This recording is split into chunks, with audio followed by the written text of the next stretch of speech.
I don't know where you are on Cam Newton as a player. Like, I don't think he's a Hall of Famer. I thought a lot of the theatrics could be a little bit annoying. He was never terribly accurate, especially the intermediate stuff. And a little bit like Belichick, right? What made him great also led to his downfall, right? What made Belichick great was, his standard, his stance, his lack of what we perceive flexibility, his ability to move on from players a year early rather than a year late. Bill Belichick, the GM, has undone Bill Belichick, the head coach. Well, that's the same with Cam Newton. He was the most powerful running quarterback we've ever seen, but all of those hits, they just did damage to his body. So I think we have the edited version. Cam Newton has a podcast. He's made a lot of – there was some headlines with I guess I would say gentleman, but just more of a guy because I don't think anyone would consider him a gentleman. Last week in what he said about the black community, and he was black and Cam Newton was black, and that became topical on Twitter.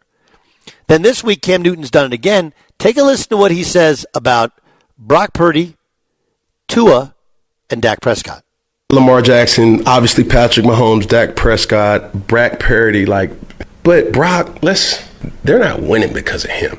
He's not turning the ball over. He's managing the game. And if we were to put that in its own right as game managers, Brock Purdy, Tua Tagovailoa, Jared Goff, and really Dak Prescott.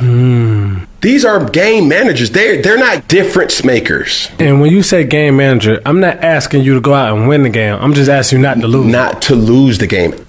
Listen, I don't give a damn what you do. You don't have to score every time. You just don't have to throw a pick every time either. If we're going to really call a spade, a game manager is different than a game changer.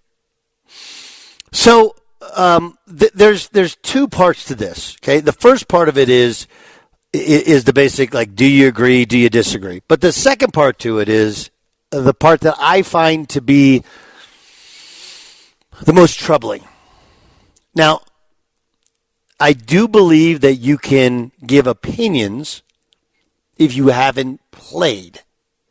Okay, you can give opinions if you haven't played. But the more substantive opinions come from people who do it for a living, coach, play for a living.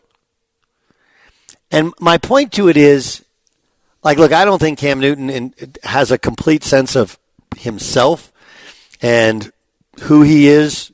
He still thinks he'd come back and start for a team. He just thinks he's too big a distraction. But that's a very normal thing for most of us.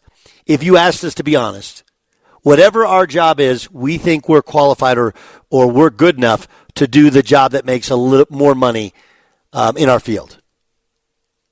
Right? You can be as humble as can be, and it's not like you want bad things to happen, but, look, I know anybody in my industry thinks they're as good as the people at the top of the industry. They may revere the people at the top, be like, look, if I got that opportunity, if I had that staff, if I had those resources, my show would be just as good. Like, okay. We all feel that way. Cam actually just says it. But we have people on our air here, on air on Fox Sports 1, on air on ESPN, on air on all the other platforms, that are acting like Cam Newton has zero idea what he's talking about. Like, look, we can go back and forth on Brock Purdy. I've said I think Brock Purdy, at times, when he didn't have Trent Williams, when he didn't have a couple of the skill, when Christian McCaffrey's out, he looked like the guy who was Mr. Irrelevant. When he has all those guys, he's got superpowers. Unbelievably accurate. Makes all the right throws. All the right. Trent Williams, who plays with him. Now, part of it is he's his quarterback, but Trent Williams is a bright dude. He knows what's up. He's like, Brock Purdy's the real deal. And he kind of went through some of the things that he does.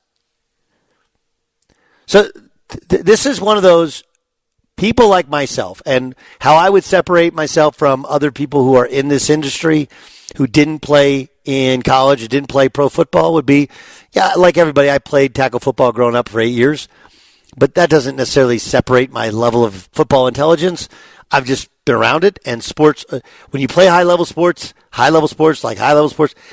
this to me is, it's like Gilbert Arenas. He's a super opinionated dude. I don't always agree with it. He recently came out on his podcast and said Klay Thompson never improved his game, and he never got better.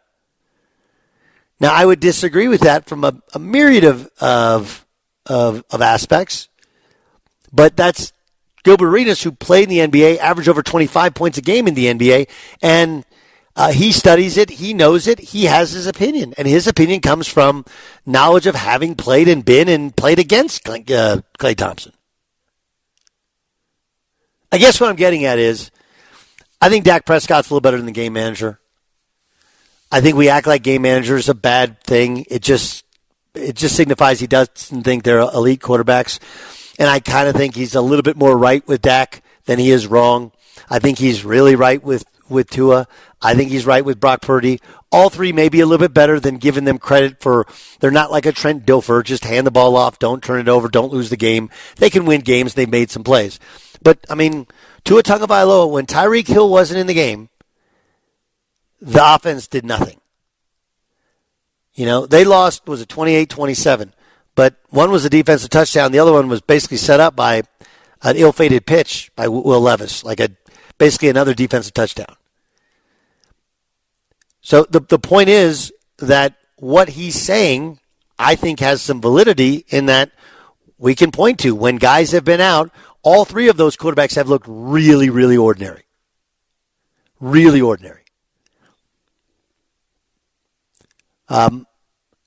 But I'd also point out that while my opinion differs on some level from him, the people who act like Dak Prescott has zero clue of what he's talking about and he's just saying it for clicks and for attention, you're telling me a guy who's a former MVP of the NFL, took a team to the Super Bowl, a Heisman Trophy winner in college, and, oh yeah, by the way, one national champion in college. That doesn't necessarily mean he has great football IQ because of the college thing, but starts for a decade in the NFL, and you know more about quarterbacks and how much they're asked to do than he does? That's just where we have too much fan arrogance.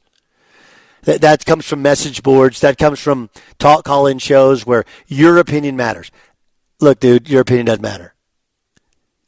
His actually does. His actually does.